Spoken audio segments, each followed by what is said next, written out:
Hey, welcome everybody to our episode 2 of Saturday Morning Nerd Out. And for everyone on the screen, it's no longer Saturday morning. But regardless of all that, how's everyone doing today? Okay, so it's the two of us, and we're doing fan-freaking-tastic. Please don't mind my Saturday bum clothes, but it's Saturday bum clothes. Well, you know what? It's get caffeinated, wear your pajamas or your workout clothes. It's Saturday morning. I mean, let's do it. You have your bowl of cereal already done? Or whatever you're eating for breakfast? Yes. Yes. And hey to Thomas in the chat, always faithful to the Kyber Cave. Hey, Thomas.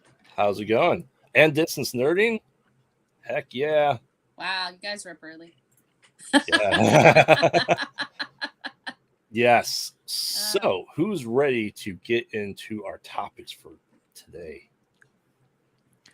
You are awesome. I mean, sure, why not? Sure, you have nothing to say about some of these topics, DC, Marvel, nothing like that, or Star Wars. Okay. What? Sons of guns out for us.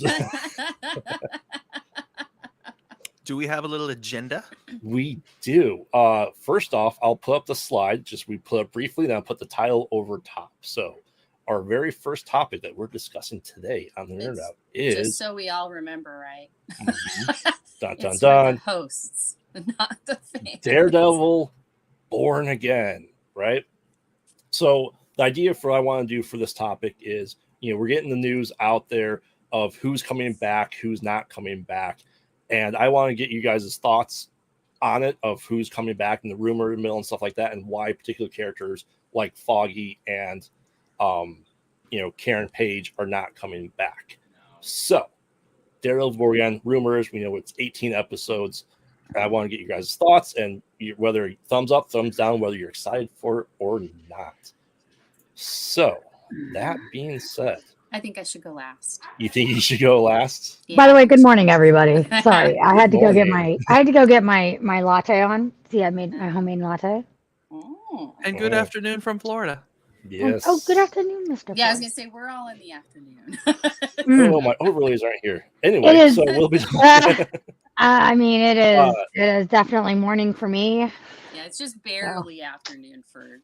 Yes. So, Fours, I want to know what you have to say about Daredevil Born Again. Well, I'm very, very happy to see that our boy Murdoch is back. I've been through all of the Daredevil material when it originally came out on Netflix. I thought that storyline was out freaking standing. I loved the Defenders. Everything this dude is in is fire. So to know that he's coming back and we're going to have, you said 18? 18. Are these going to be hour-long episodes? I don't know. I don't know if they said that or not, honestly. I'm excited to have 18 episode run back for like a season. Yeah, no doubt. And if the action's anywhere as good as it originally was, it's going to be so freaking good. Oh my god. Because they need a longer format for some of these stories. Like Star Trek, I love Star Trek, but boy, are they really are having a hard time like with storylines and keeping things like on a good pacing, because they have these like very small like story or very small seasons. And it's like it's so hard to have like get everything you want in a story to make it good if you don't have that long running time. And because Star Trek was meant to be a longer running time. So I'm excited for that. I feel like they can get more story arcs, like comic story arcs, in with 18 than they could with like 6. I think 6 is probably would be a full story arc for a comics perspective. But yeah, no, I'm really excited about the 18. I think if they had pushed it up to 22, like the old standard was 26. Well, it was 26. They went to 23, went to 22, and then went back to 23 for a couple of seasons. I don't know why. But yeah, but if they pushed it to that, we'd get a lot of filler episodes. So I think 18 is that perfect number of episodes. So yeah, I mean, I think it definitely depends on the series or that you're looking at. Like, whereas like Star Trek benefited from having a longer season. I honestly think that's true. But they had a hard time with it, but they didn't really serialize a lot of it. But the best example we have of a great serialization with 26 episodes is Deep Space Nine. So, Oh, yeah.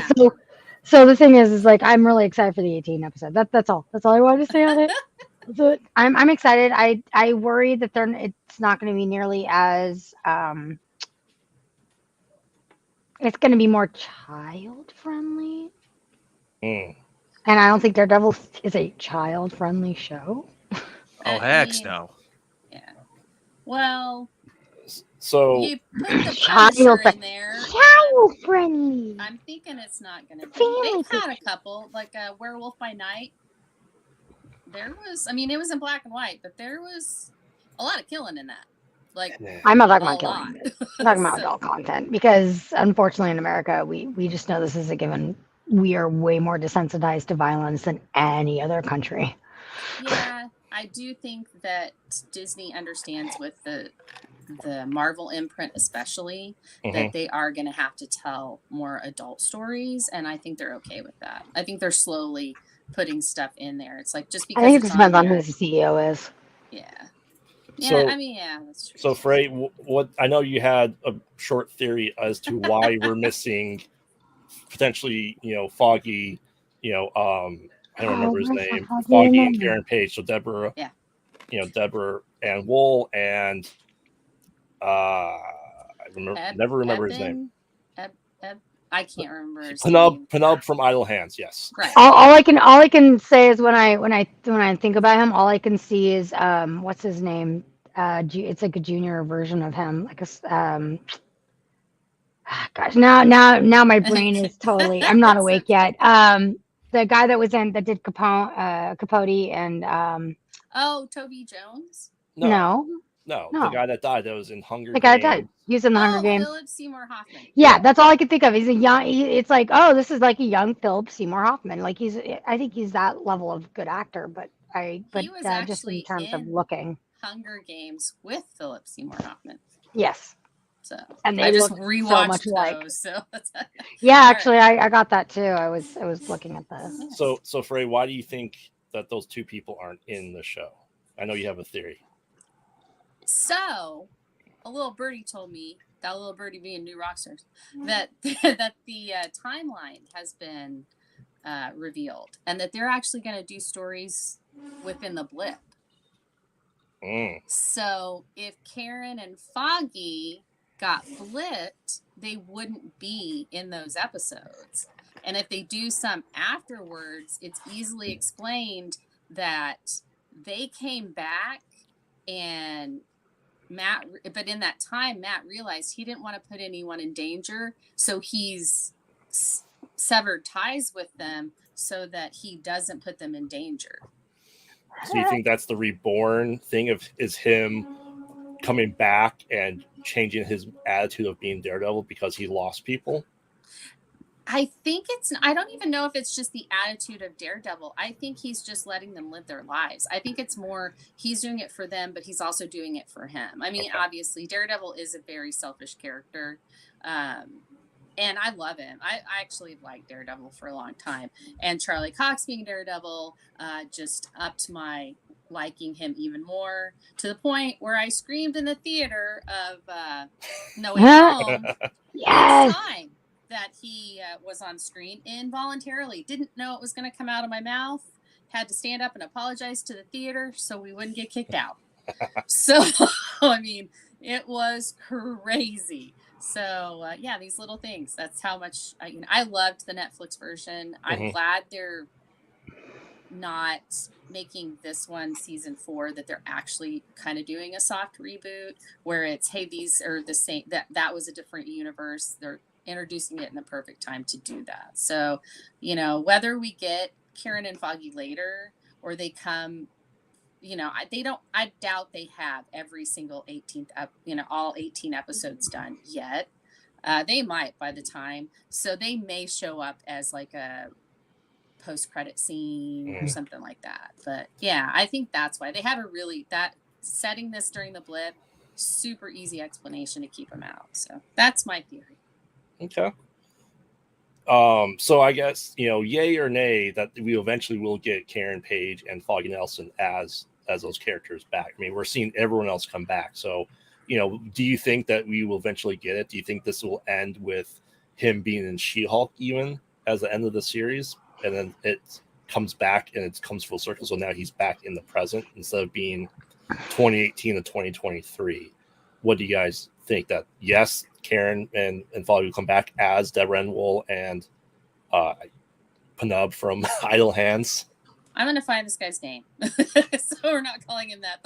Sorry. But I think they will show Philip Seymour Hoffman Jr. Philip Seymour Hoffman Jr.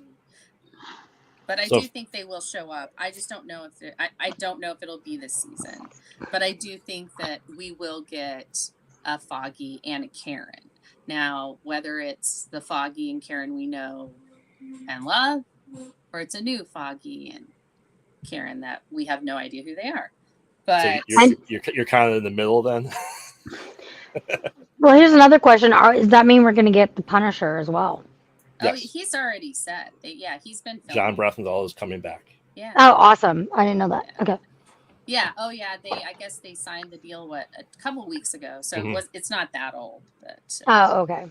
So he's definitely coming back. I mean, Captain and my Captain. Do you think we'll get Deborah Wool and Philip Seymour Hoffman Jr. back? I certainly hope so. I thought that they were really compelling. I know that Karen, the character is, in the comics at least, is very has a titular storyline involving her. So I do think that she is, if they are sticking true to the comics and they are like, trying to tell a good story, I think they will bring her back, because she does have, because her character goes through a lot of different places, interesting places in the comics. I'd like to see more Foggy, just because I like the actor. Oh, yeah. And I like their dynamic. I like their interactions. Like, I think the two actors like really play off each other very well. And I think he's a good foil for him. He's a good, or not even foil. He's a good. He's kind of like Matt Murdock's moral compass, in a way. Like, he helps keep Matt from going too far. So I think it's good, because without Foggy, I think Matt is not as good of a person as he could be. Yeah. Foggy's his family. I mean, it's I know that. It's a very similar situation to Bucky and Steve. How they're best friends, but they're also family. So, but All right. So, Mr. Force, what do you think? And the actor's name, Eldon Henson. There you go. Eldon Henson, yeah. Good actor. And Jon Favreau played him as well, by the way. Yes. I miss Karen and Foggy. Like, I thought as a team, their dynamic was phenomenal. I don't think you could have Daredevil without them too, the way that it's been established. So I say roll on with it. Get on with it. Yeah. Get on with it. Yeah. I mean, and I completely agree that, Foggy and Karen ground him to humanity without him being a rage-filled machine at this point in time. So I completely agree that they are essential to his character, that they're essentially Alfred to Batman, is that there is some tie back to humanity where he's not just all out rage and just kicking the crap out of people on the streets. And it helps him stay grounded and helps him realize he still has to do the law as a lawyer. And so in order for him to stay a lawyer, Foggy and Karen are absolutely necessary. Yes. Totally agree. Because I don't think Elektra is going to do that for him.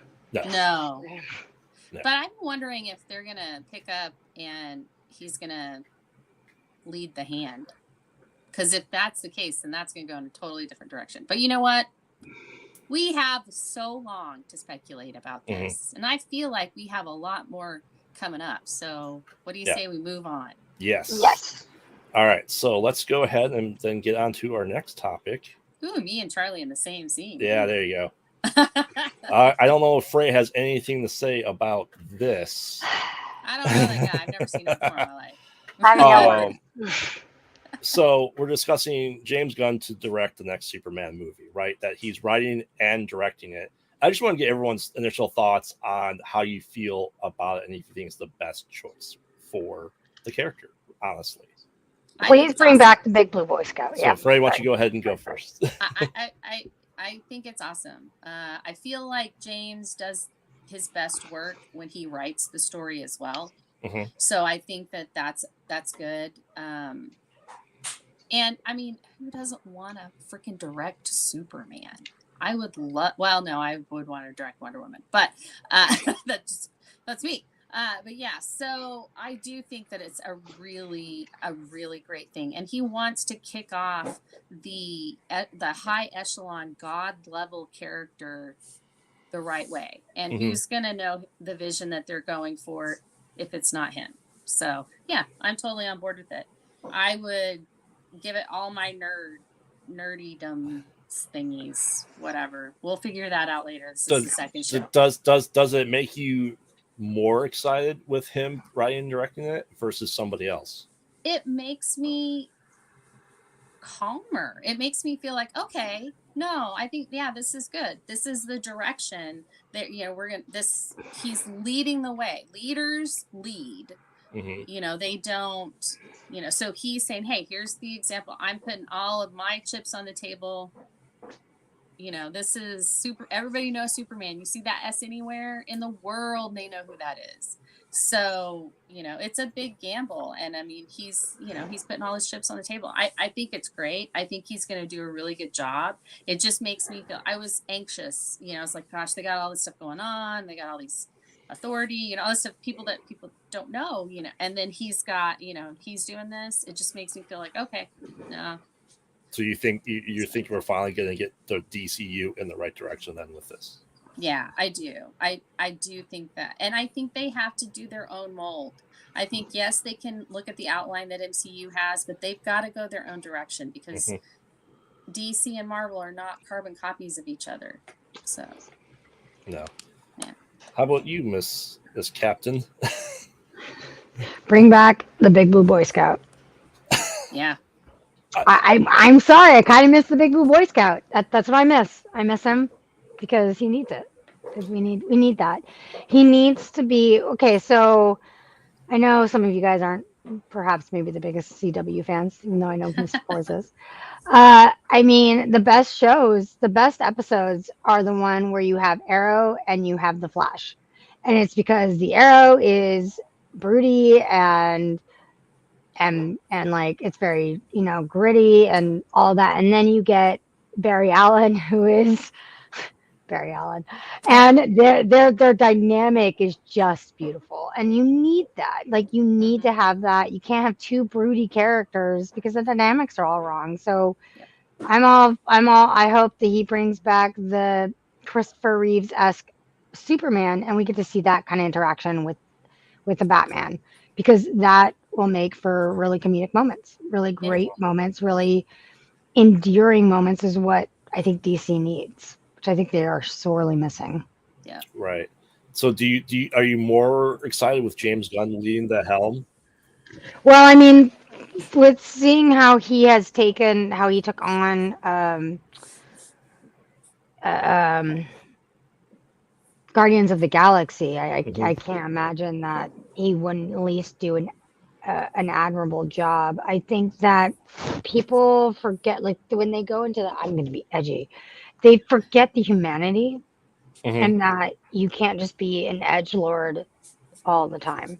Yeah. And that's what I feel like DC is like, we are going to be edgy and be an edgelord all the time and tell these very, very dark stories. I'm like, dude, even the animated series wasn't that way. Like you had some really funny moments in the animated series of Batman, even though that's like one of the darkest series of Batman out there. It still knew when to be funny. It still knew when to have its light moments and its silly moments. And that was, it's really needed. And because you can't have just one person be one way all the time. And unfortunately, that was kind of where I think that Superman and Batman, at least in the more recent years, kind of failed, is because they forgot to let Bruce be a human too. They forgot to let Kal-El be a human. I mean, he's not a human, but you know what I mean. They forgot the aspects of what made Christopher Reeves's Superman great was that he was ultimately just a good person, and that he wanted the best, and he was bright and happy most of the time. And that made for really great storytelling because you got the sense that this is just someone who's a good person. So that's what I think. And I think James Gunn can deliver that. Because good God, I hoped so, because Superman Returns was not that great. And neither was and Man of Steel was awful. And no offense to any of the actors, because I love me some Kevin Costner and Henry what's her Cavill. name? Henry Well, Cavill. no, I'm not thinking of Henry Cavill. I mean, yes, obviously, Diane but Lane. not Diane Lane. Amy Adams. Not Amy Adams. Thinking of the one that plays his mom. Diane Lane. Is it Diane Lane who's playing his mom? Okay. Yeah, that was Diane Lane. I don't know why I'm thinking of a completely different actress. Anyways, yeah, I'll just say this: when I saw Elsewhere, and I was like, oh my God, it's Smallville came back. Yeah. Can't say I wasn't unhappy to see Tom Welling, even though I was not a big fan of Smallville. I thought it was stupid. I cannot say that after looking back, being like, oh my God, we actually have a Superman that is Superman again. Oh goodness. So that's my thoughts on it. Okay. So. And me, the opposite. I watched all 10 seasons, and I was like, I love this show. See, but I wasn't a big TV watcher, to be fair. So there's a lot of series I haven't seen. Go, Mr. Force. Mr. Force, as a DC fan, how do you feel about this? I'm ready for a Superman with color. I need a colorful Superman, and I don't mean colorful like we need more vibrant colors, even though we do. I need a story where Superman does not need to be, as stated before, dark and brooding. I don't need broody Superman. Mm-hmm. I don't need an unconfident Superman. I need a freaking paladin Superman the way he's supposed to be. He needs to know who he is. Watch it. I don't need him to struggle with his humanity. He needs to know that he's good. He needs to know that he's lawful. He needs to be certain of what his mission is. Mm-hmm. According to what is coming first, this is going to be a Superman who will be struggling with his sense of humanity and morality. Is that correct? It's more that he's so invested in saving humanity and saving humans that he's willing to sacrifice everything for that.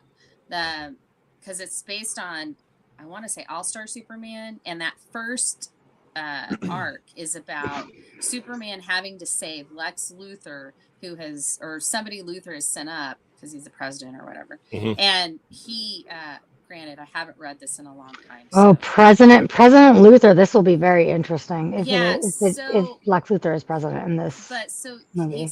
these people are stranded, and they're going to basically die because of this. So Superman goes to the sun, even though it's going to kill his cells because it's going to over saturate them, and so he has a risk of dying doing this and not being Superman anymore, and he still does it. And so it's like that's the story, and I think that's going to be the essence of the story, is that he's to that point where he wants to save every single human, and he's willing to do that with his dying breath. And it's the story that it's going to come from, and the writer, they hit it on all cylinders. The art was amazing. I know exactly why he wants to do it. That story it's moving. It's like it's like anyone would do it. It's like your dad would do it. Your son would do it. It's that kind of thing. And I think I'm not a Superman fan. Like, I don't read Superman comics, and I got that and read it for, I want to say, like at least a year and a half. I was just like, oh my gosh. So yeah, it's what they're pulling from is a great series. So okay, cool. Sorry, I went a little long. You guys know I'm not the biggest DC guy out there. I don't read DC comics. I don't have any DC comics. What? I know, right? I am It is a shocked. shame. Batman versus Predator is fantastic. So I mean, I'm excited because James Gunn does really great stuff, but this would be like having Kevin Feige write and direct a movie. I think he's gonna be spread too thin with everything he's trying to do, and I see that possibly being a hindrance of him trying to take on all this as well. I'd rather have him be the overseer. And only other point is he already made the best Superman movie ever called Brightburn. Yeah. What is it? Brightburn, Evil Superman. Yeah. Written and directed by James Gunn. Is this an animated movie or? Uh-uh. It came out a couple years ago. Yep, it's a See, horror I've been movie under a rock if Superman was not raised by good people. Yeah. I'm gonna have to watch it. Yes. I haven't seen it. So Okay. I mean I'm hopeful that DC does good, as we discussed before. It's just they have to win me back. I mean, before this DCEU, I was not excited for anything in it. Everything before the DCEU, I loved. I loved Christopher Nolan. I love all that stuff ahead of time before all this stuff. And since this mess that happened, I have not been a fan. So I'm hoping James Gunn does good enough that I can jump back on board. I also remember Peter Safran is there too. Mm-hmm. And so James isn't doing it alone. And Peter Safran is he's a behind the scenes guy. I mean, he may be saying, look, I want to direct this. And Peter's like, okay, cool. We've got this. You know, if we need something, we'll get with you, but we can do this. But it sounds like they probably already have more, they know what they're going to do. But I do think that Superman has to be right.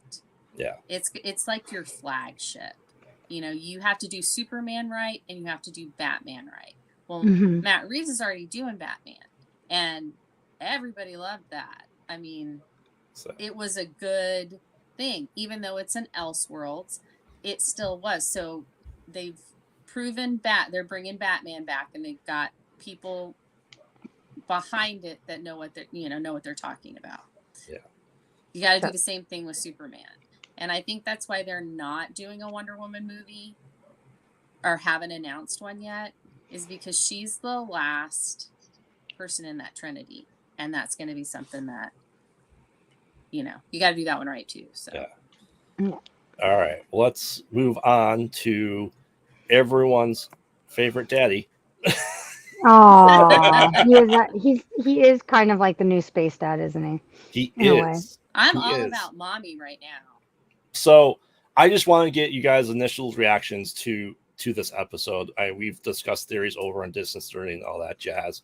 So, kind of overall, what was everyone's opinions on this latest episode if you watched it? I haven't seen it yet.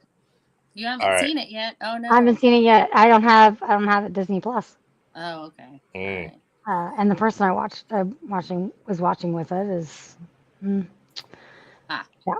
Okay. Well, honey, when I get there, we'll use my Disney Plus. Well, in that case, the spoiler thing. I'll just leave for this version. I'll just leave for the segment. How's that? So, Forrest, let's go ahead and let's start with you, Mr. You can take me off the screen for a moment because I don't want to say anything yet. Okay. All I'm gonna say is all hail Bo-Katan. Let's go, chick. I'm serious. She is getting so set up to become Mandalore.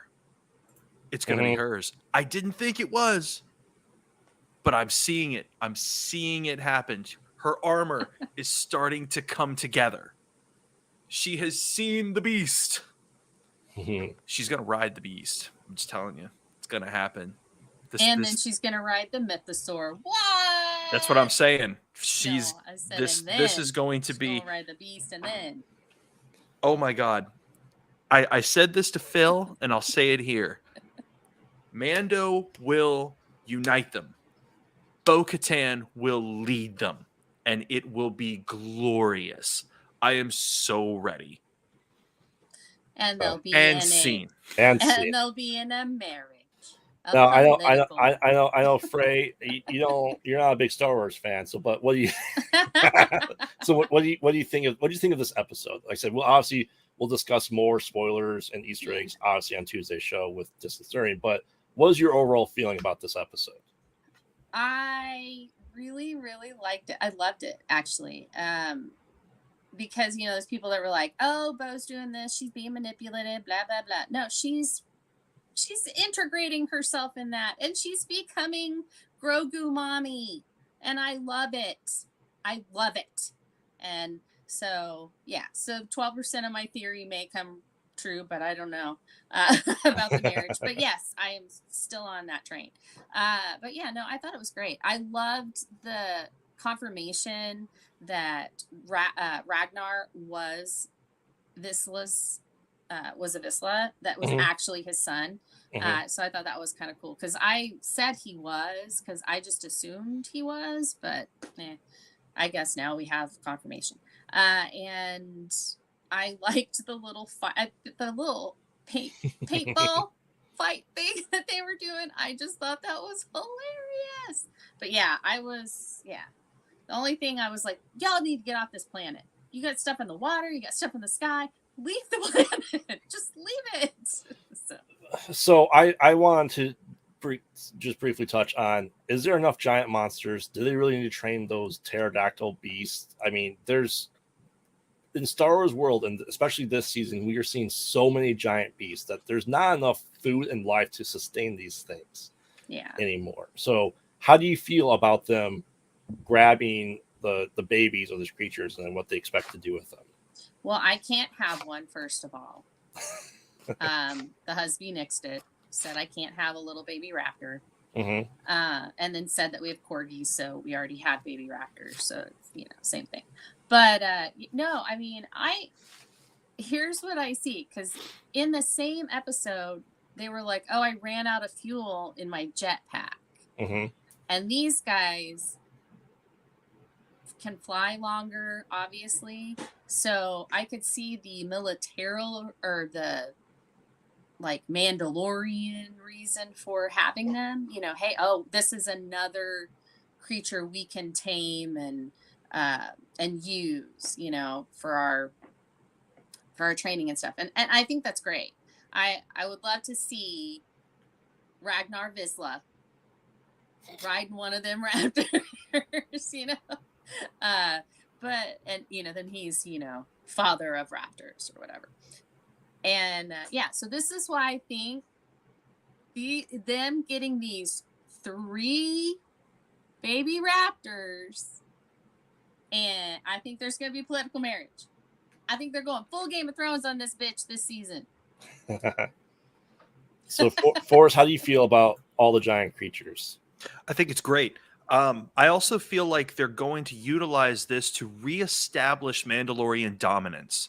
The Mandalorians, according to the Knights of the Old Republic, which I know it's not canon, however, the way they're treating the Mandalorian, I feel like the Mandalorians are getting strong again.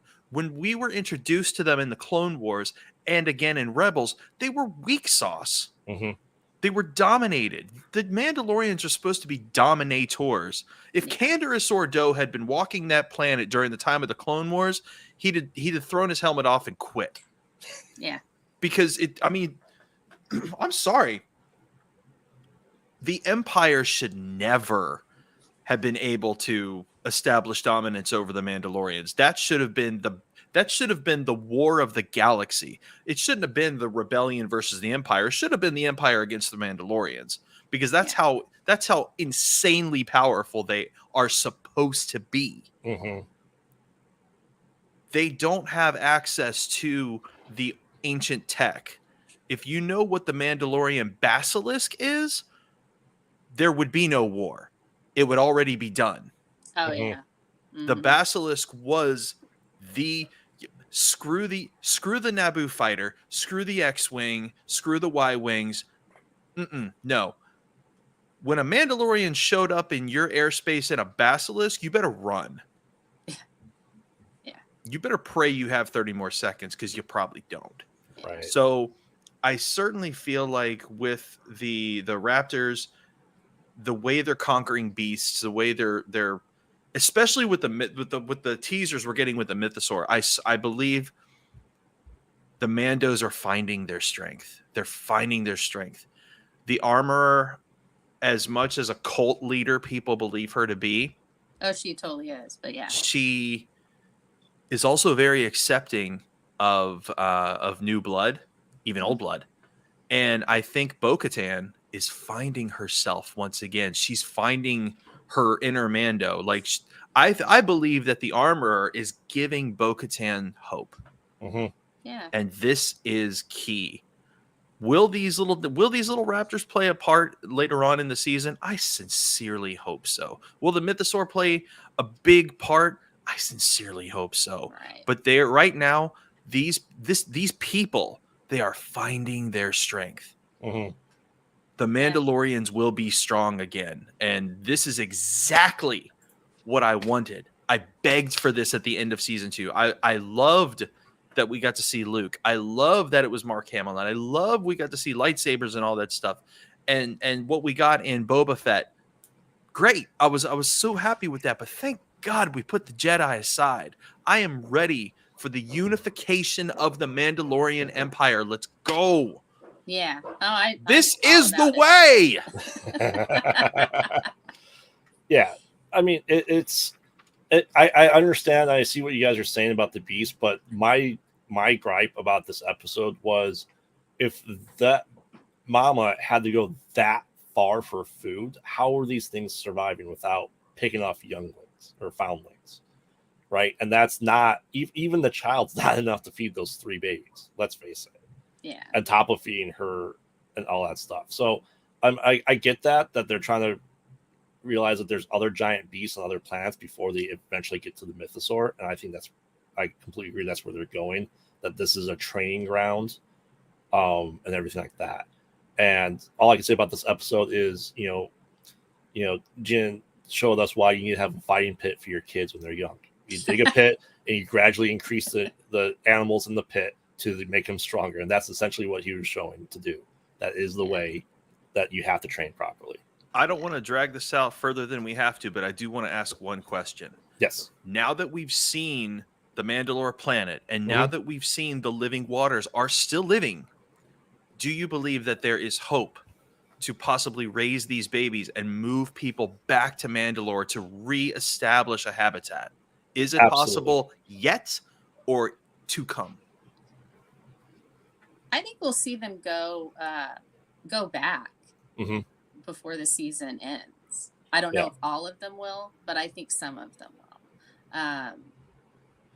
I think that's where this is going. I do think it's going to be like a 2-season thing with the whole getting everybody and all of that. So we probably will have a lot more side quests.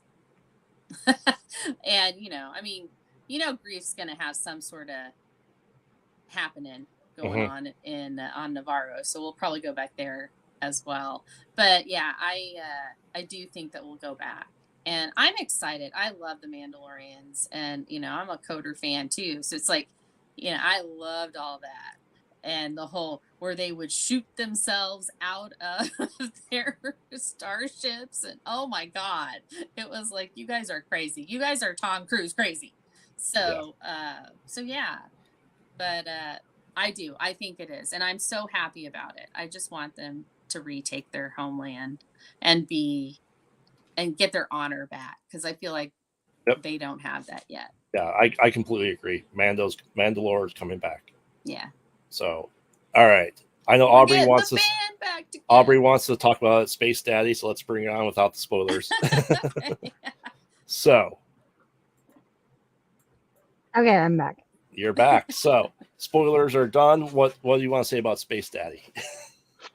Well, I mean, I only have one and only Space Dad, right? There can only be one and only Space Dad. So I'm okay with him being called Space Daddy, but he's the next generation Space Dad, I guess.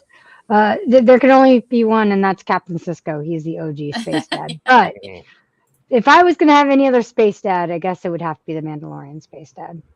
Well, actually, he's pretty amazing. We could call Sisko Space Father because he had that voice that Avery Brooks, yeah. I mean, Space Father. No, he's Space Dad because he's actually, he does have that very comforting Yes, he does have that very deep theatrical voice, but he also has this really comforting, like you just want to go and like eat his cooking, and like you want to tell him your problems and be like I don't know how I'm dealing with this, and he's like, well, it's okay that you have this problem. We all have problems, and it's like, oh, I don't feel so alone. Thanks, Space Dad.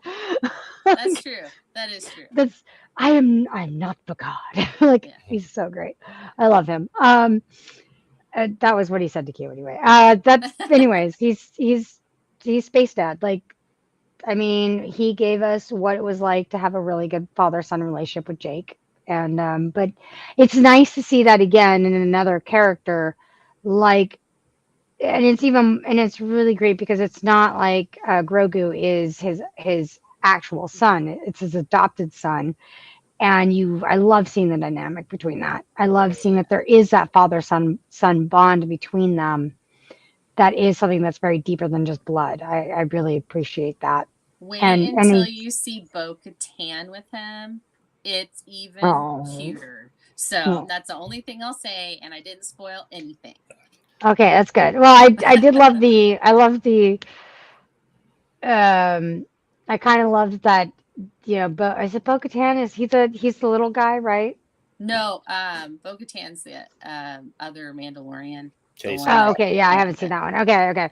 But no, I loved that whole scene where I think it's not this episode, but the last episode, where that little funny bit. I mean, it may have gone on a little too long, but I love where the guy says something and Mando he understands all of it, but the guy's like, oh, he said this. He goes, yeah, I understand him. Oh yeah, Boba Frick, Boba Frick. Boba Frick, that's what it was. Boba Frick. Yeah, Babu Frick. I really did like that moment. And he's like, yeah. I want a pet. Let me have this as a pet. Yes. Can I have it? Can I keep it yet? No, stop it. Like, no. Can I keep it? No. Can I? Grogu, stop. No. Thought that was adorable. Like, it was just really, I mean, it was like, why are you here? Like, go away. Mm-hmm. But it was really funny. He says this. Yes, I understand him. Anyways, we can go on now. All right. Talking about visors and technology, let's talk PlayStation VR 2. I know. I love you all, and I love you both, but I'm just gonna kind of zone out on this one because this one I don't really have an opinion on. I don't have that much on it. I have a friend who works in Meta and who works on like the Quest and stuff, so I'm like. Yeah. So, I mean, I guess Forrest and I will talk about it. We just ask you guys' opinions of what you want to see with the live gaming with this too, right?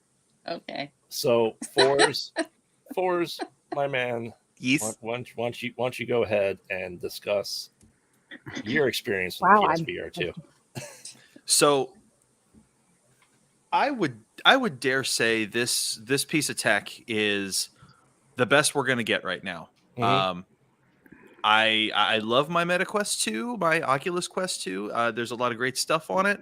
I still love that you can actually hook it up to your PC for a better experience. But the fact that this bad boy is self-sustaining on your PS5, it doesn't die, which it's absolutely phenomenal. Pretty amazing.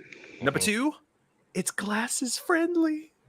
Yay! I don't have to buy special lenses for this sumbitch, and I love it.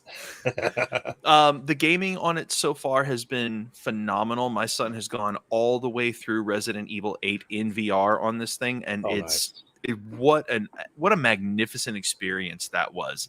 I got Switchback VR, the horror roller coaster, and I gotta tell you, if you guys are familiar with the feeling of roller coasters when you start to go like really down, you get that weird feeling in the back of your head, and when it does it in the game, it hits you. You're not really moving, but your brain, processes it like you are. And I was actually moving in my chair like, whoa. It was so freaking cool. The game is great. They nailed it with this headset. Yes. They really, really did. I mean, I'm glad they took the time that they took, and I'm glad I waited for it. Is it worth the $600? I wish I hadn't spent that much on it, but at the same time, I'm not just going to put it down and let it collect dust. I mean, this is something I can go back to and have Phil, stop it. Yeah. He's talking about guns in the game and showing off his guns. Yeah, keeping it right over there. Oh my god. Oh my god. The drawback to the headset is that right now you can't play your PSVR 1 games on it. Correct. Which that kind of sucks. But there are games right now that are being upgraded to work on VR2, kind of like how your PS4 games are getting the PS5 upgrade. So if you own it on 4, you don't have to spend more money. Mm-hmm. This is great. Cool. They're actually doing this with Iron Man right now. Iron Man was one of the single greatest titles they had on VR1. So, I can't. Sell it, daddy. Like, oh my god. I can't. So the fact that that's going to be coming out on VR2 is going to be another really fun experience. Another thing they kind of need to kind of patch or work on is it's not like Oculus where you can look around and look down. VR2 has you look up and it establishes a height point where your cage of action ends. And I noticed that when I was playing Horizon, if you look up for too long and try to admire the atmosphere, the whole thing will shut down. So I'm hoping they patch that up. So when you're playing Horizon, you kind of got to be focused, center and surrounding, and not so much up and around. But yeah, it's a God, what a phenomenal experience. It's a really, really great headset. Graveyard, what are your thoughts on it? So you and I are playing, other than Switchback, we're playing completely different games. So I have just for shits and giggles, I got the air guitar game. I have the air drums just to test, especially when I was testing game capture and stuff like that. Is I want something that has beats and music to figure out how we can do this live with game capturing, and Forza probably hopefully going to run. That's honestly, I was just thinking that, by the way, Dampy. I'm so glad you pulled it out of my head. I was like, hey, does it have a music writing program in VR? If it doesn't, that's what I want. I want to write music in VR. That's what I would love to do. So I think I did play Switchback a little bit. I also played Res Infinite, which was on the original VR.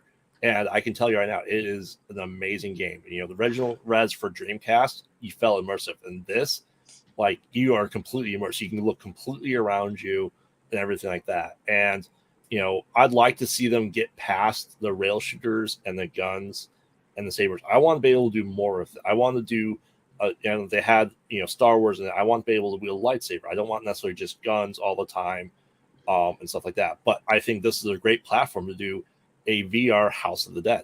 I'd love that. Mm-hmm.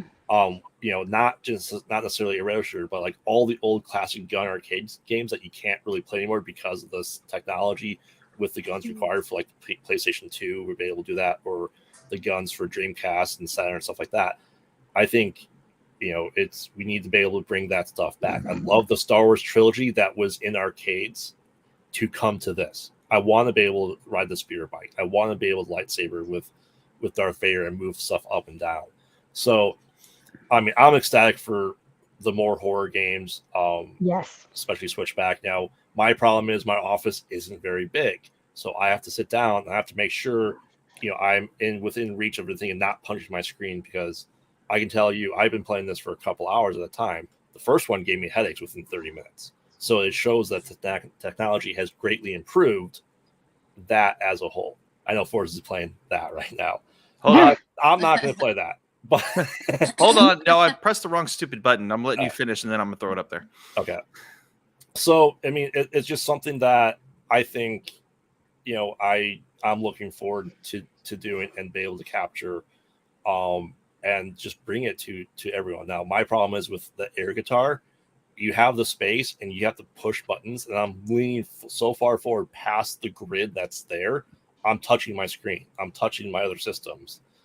And I can tell you right now, when you put the headphones in, you are completely lost, because the air guitar, my entire office becomes a studio. You look behind you, there's the stage that you're on. There's the amps and everything like that. So I need to figure out how to move my equipment into my living room and do this to be able to show how much of a goober we all look like when playing VR. Let me do it live.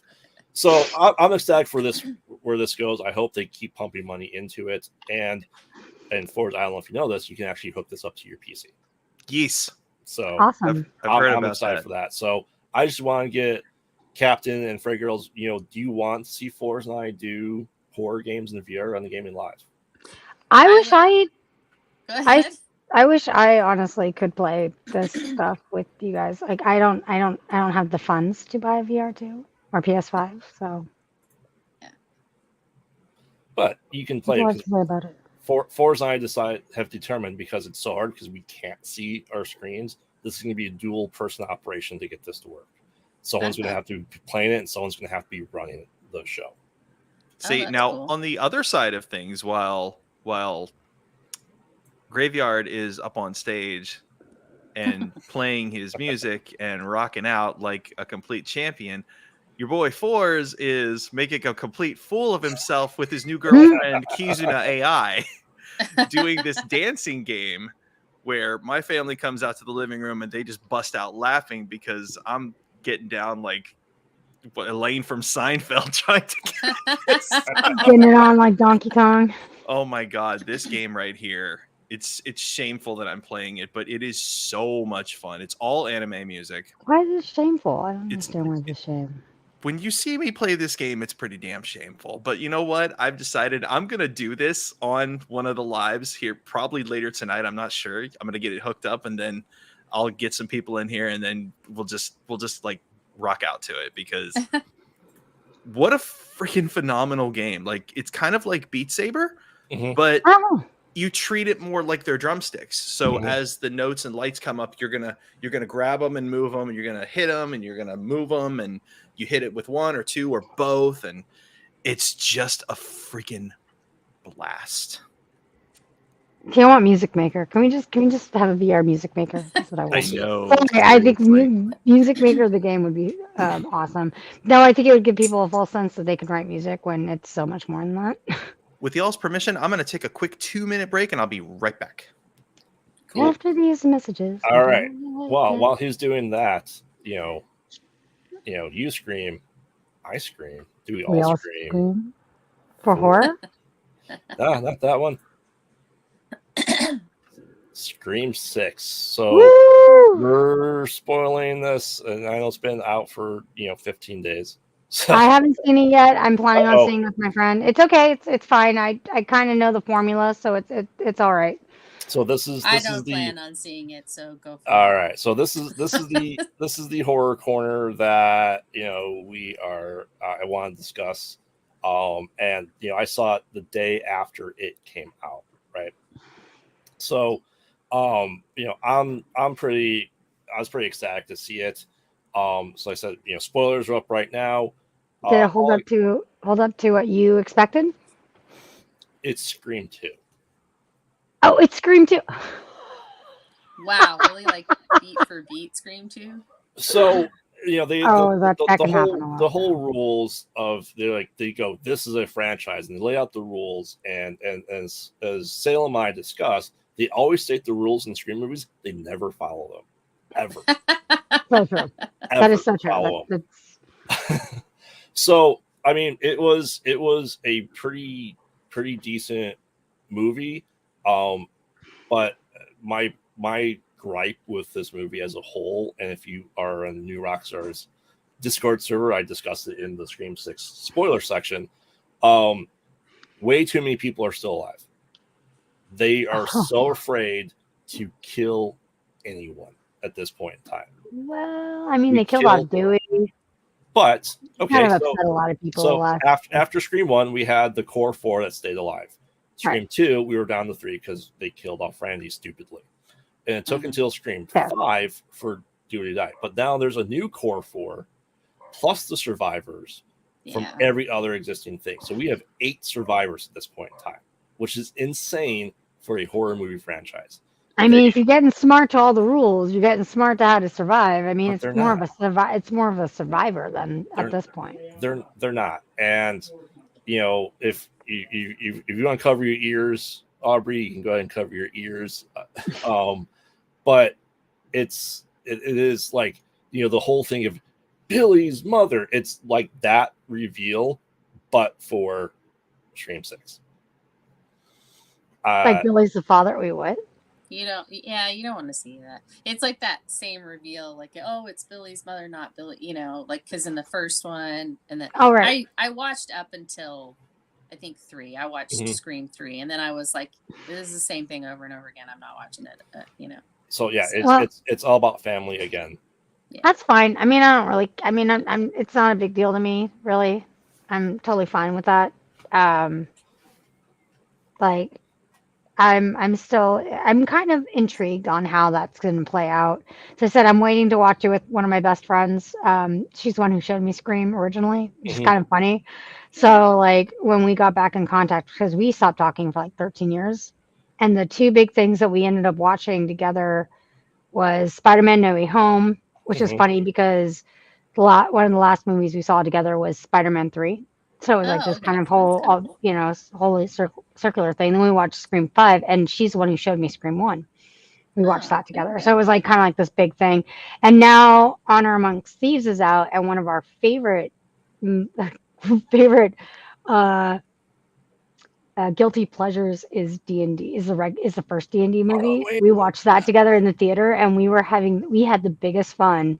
And I think we're the only ones in that theater that was having the most fun watching it.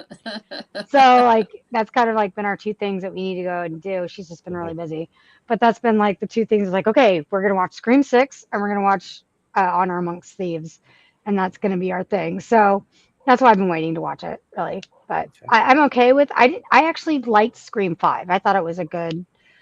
I kind of like when good people fight back, like against serial killers or horror. I think that's kind of. I'm tired of seeing the same. Nope, everyone's fucked. You're gonna die anyways at the end of this film. I'm like, that's not. I'm not. Why? Why do I want torture porn? I don't want torture porn. I don't want everything sucks in the end anyways. When I see a horror movie, I still want to see good guys win. I'm sorry. Where are we I'm at? a sucker. Scream 6. Oh, Scream 6. Yeah. So I'm interested. I want to hear your opinions after you see it. I want you to listen to the podcast and see if you agree with what Salem and I have to say. I'd like to record us discussing it too. Yeah, we should. We should definitely record discussing it. We could talk about like the story format and all of that too. You can get a little bit more meta into it. This is just that's why I like having like a little section so we could just discuss like the behind the scenes. We could discuss a lot of the nerd stuff that goes into making a horror and how that relates to the other ones before it, and Yes. Because I think that's important. That's the So. nerd out. Yeah. All right. Move on from Scream 6 for now. We'll discuss more about it when I see it. It'll probably be this week. Okay. Cool. Well, do you have anything to add to it? You're going to see it or don't care? Actually, with that one, I kind of want to do a group watch. Okay. We can do that. We should do it when it comes out. Phil, show's over, buddy. It got too cold in here. It got too cold. T-shirt time. So, in that case, we're ready for our very first nerd out segment. Are we ready for this? Yes. Let's go. Let's do it. I love this movie. Has everyone seen it now? I've seen it. Yeah, so I'm gonna keep the spoilers up here. I'm not gonna see it, so okay. I think it was brilliant up until the last 5 minutes. This is I hated the last 5 minutes. I thought you didn't need it. You did not need to end it the way you ended it. I'm sorry. I didn't. I'm sorry. I disagree. I think it made it like every other horror movie with that ending. It was like every single other fucking horror movie in the last 20 years. I'm sorry. Like Drag That's Me to my Hell. feeling about it. Yeah, like every single one. Like what was that one that I first saw where that twist ending was? I think it was called A Dark Place, or it was called I'm trying to think what it was called. It was like the Dark House or the Dark Place. That's where I first really saw that kind of same thing happen. And I've just been seeing it ever since. And in most horror movies, it's like, oh, good guys went. Nope, just kidding. You fucked in the end anyway. No, I'm sorry. Fuck you. Fuck you. Fuck you, movie. Fuck you. I want my money back. Fuck off. Thanks. Like Jeez Louise, Mrs. Forrest, I don't think you and I have ever had opposing opinions on anything. Thanks, Ringo. Thanks for making But- it just like the Ring. Thank you. I Thank you don't for know. making it just like every. Nope. Nope. This is going to be the first time in Kyber Cave history, but I think I may have to fight Mrs. Forrest on this one. Okay. I don't Wait, want let to me get fight. You beat the big No. daddy. No, actually, just kidding. No, you didn't. You still fucked in the end. You're not going to win against this one. Fuck you for coming and confronting your fears, because fuck that. Because that's bullshit. Because nobody ever gets out of that shit, because you can't beat. Fuck you, movie. Saturday Fuck Morning you. Nerd Out, sponsored by the letter F. Exactly. Fuck you, movie. That is literally my experiences. That's all I have to say is the captain has spoken, and it is fuck you, movie. There you go. I feel like Aubrey needs to really let us know how she feels. I think she got some of the salty gravy there. Right? So, Mr. Forrest, what's your opposite thought? So have you guys seen Truth or Dare? Yes. Wait. The Madonna movie? Oh yeah, it's also like White Noise. Fuck you, movie. Fuck you. Fuck you. You're not original. Fuck off. It's the Jen, it's the one where they play Truth or Dare and they pass the curse on to the next person who plays the game. Essentially, the It's like the trickster Ring. got Maybe you high should five. go and watch the movies to pass off the curse. Okay. Fuck off. So- It's like let the next So one it's in. like, the Ouija series. Yes. It's like Kind of. Ouija yeah, board kind of series. like the Ouija It's board. more like the Ring, where you have to, More like The in Ring. order to pass on the curse, you have to make someone else watch it. Oh, okay. All right. So- then. Okay. I think the message they're trying to come across with a lot of these movies is that as human beings, we're not going to be able to beat supernatural powers.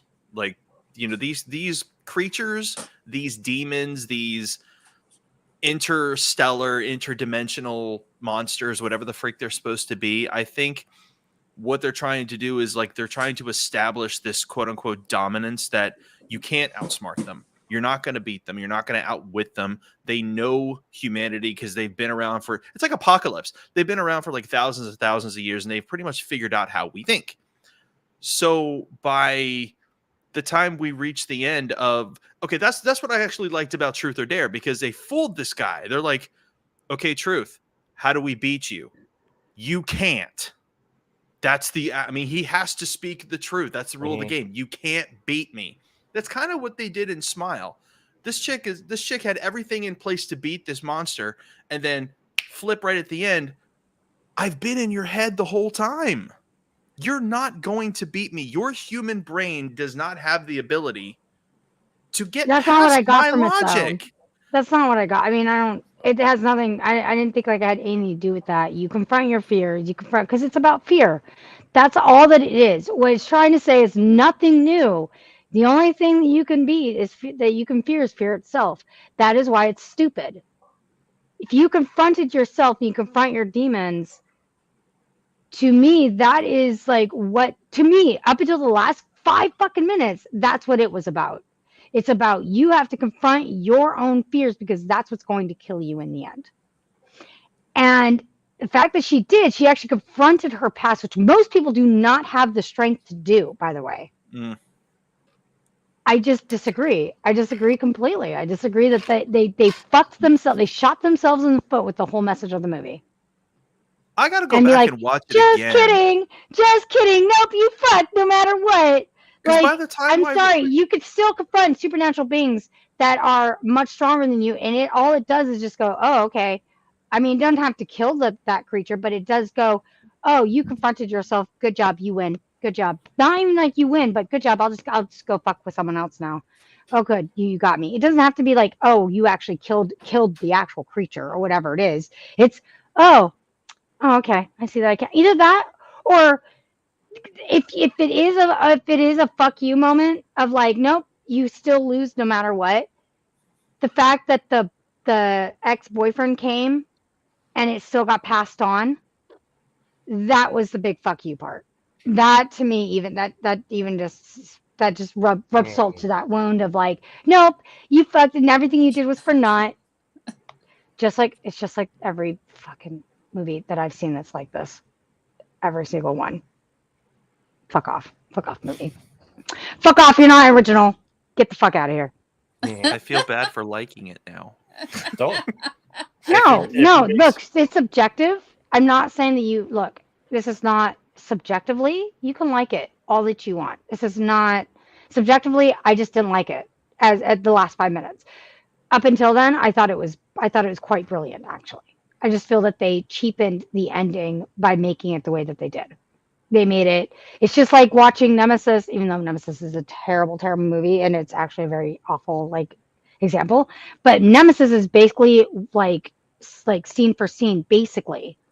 If you want to say of Wrath of Khan, the way that they do the formula of it, everything, it's basically Wrath of Khan. So it's not even that necessarily. It's just that it's not that original. I'm sorry. You almost had something original and something interesting and something to say, and then you fuck yourself at the end. It's just like I Am Legend. You had this great thing that you can say about humanity, about everything, and it's still just as horrific and terrible and scary. But then you fuck yourself at the end. Like, good God, do better, do better, do better movies, do better horror movies. You had something. You could have said something that was great, and you fucked yourself. Fuck you. Go ahead. Sorry. I just saw it as an unbeatable boss. That's all I'm saying. I just thought it was like one of those million hit point monsters you're just not going to kill. That's how it was from the very, very start. I saw it as like this monstrous entity that's like, okay, you're in everybody. But they established you could. They established you could beat it because of the guy that's in the prison. He beat the guy. He beat the monster. But there's better ways. Basically, that's the thing that you have to see about humanity is that with these unbeatable monsters, it's what it is that what it was establishing that the way that we think that we could solve the problem is not the way to actually solve the problem, and that's why it was really interesting that she found a very different way to handle it. And that's what I mean. It's not because this thing thrived off of violence. That's not what she was doing. She wanted to find a different way to deal with the problem, which is that everybody's doing it the same exact way. The thing that I got from the movie was there are other ways to solve it. Violence isn't always the answer. Confronting yourself is. And then you just fucked it in the last 5 minutes. I got to go watch it again. I have to go watch it again now. Because that's what they established that's the writing 101. That is what they established the whole time in the movie. Well, I don't. The way that you've been going through is not that everyone else has resolved this problem or resolved it. Either they gave into their fears or the one guy that survived, he went and he did exactly the same thing that this monster is doing. He became like the monster. There are better ways to do it than that. And that's what the movie seemed to be going for. And then it fucked itself in the last 5 minutes. And that's why I'm pissed. Interesting. Yeah. Do you guys want to hear my take? Yeah, go ahead. Of course, Stampy. I always want to hear your take. I love bad endings. Of course you do. That's why there's so many. It's not. So I'm sorry. You cannot always go get a virgin goat's blood and a stick from the oak tree with Castiel on your side to defeat the ultimate evil. You can't do it. I don't care. I love Supernatural. Yeah, it's not always the answer. These are demons that have existed for thousands of years for humanity.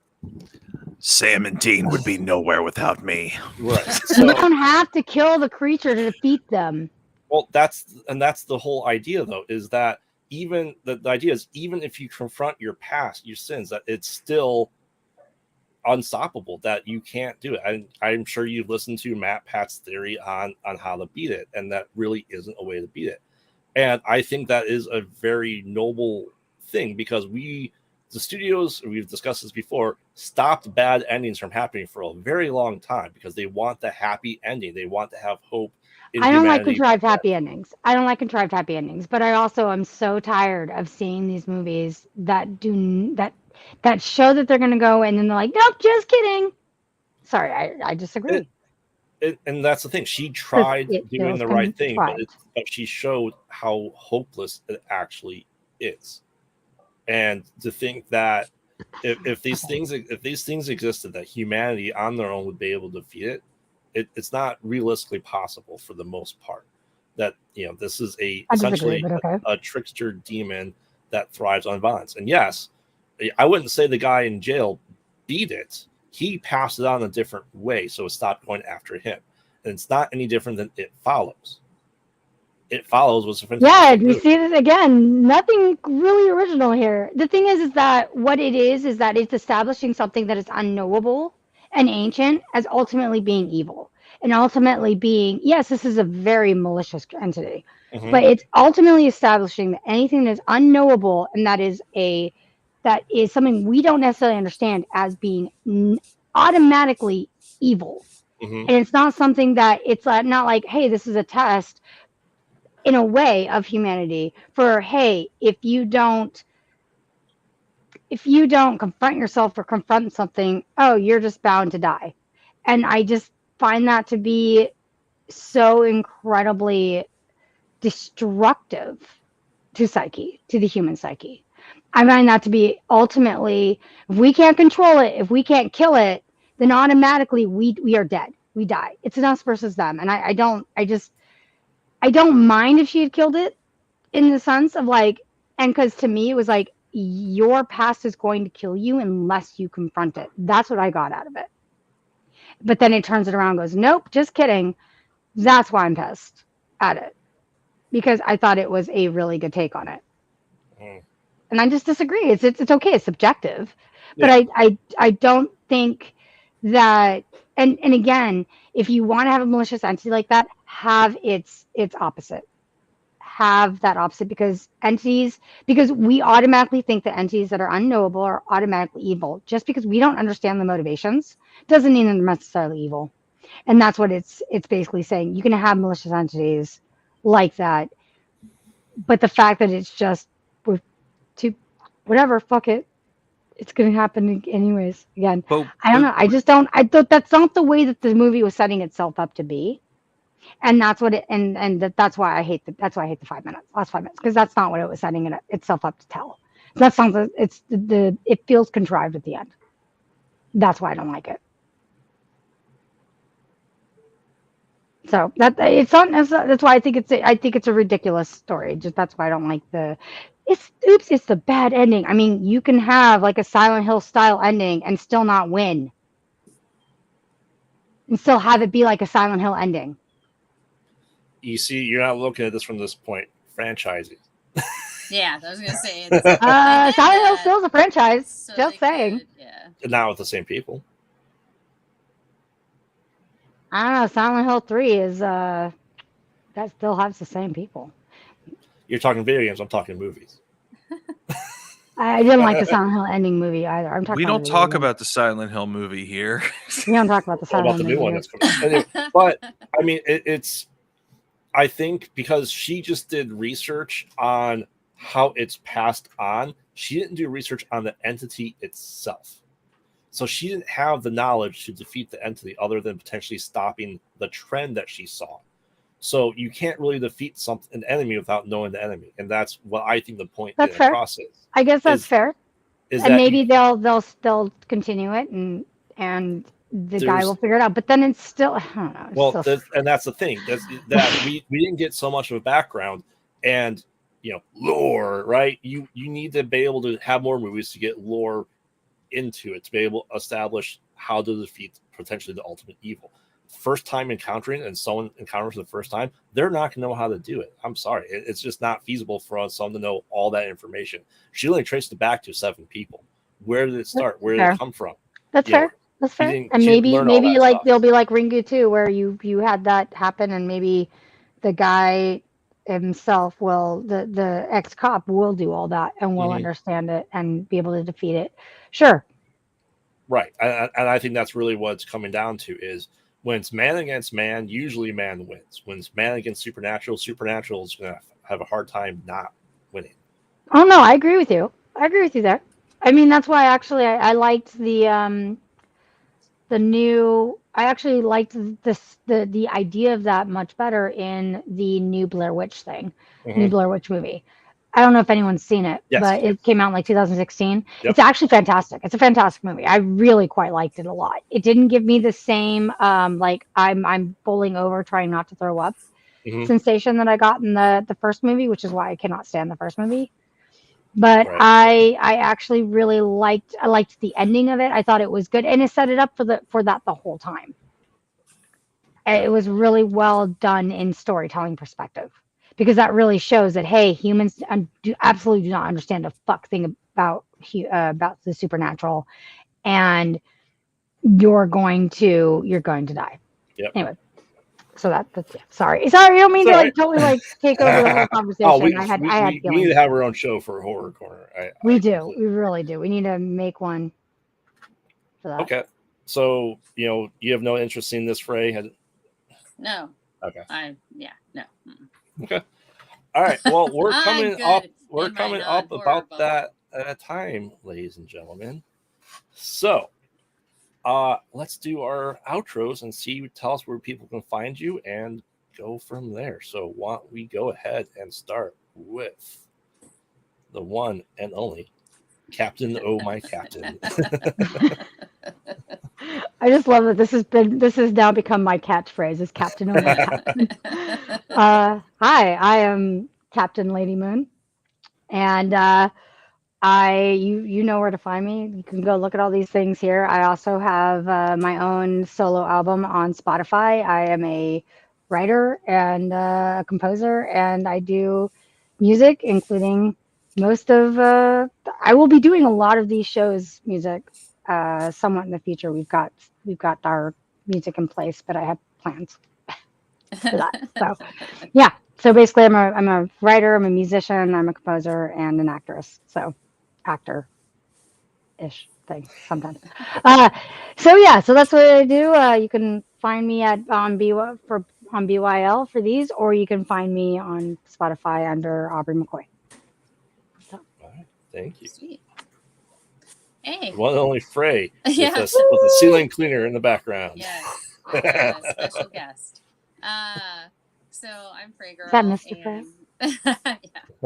And you can find me on Twitter at Frey Girl.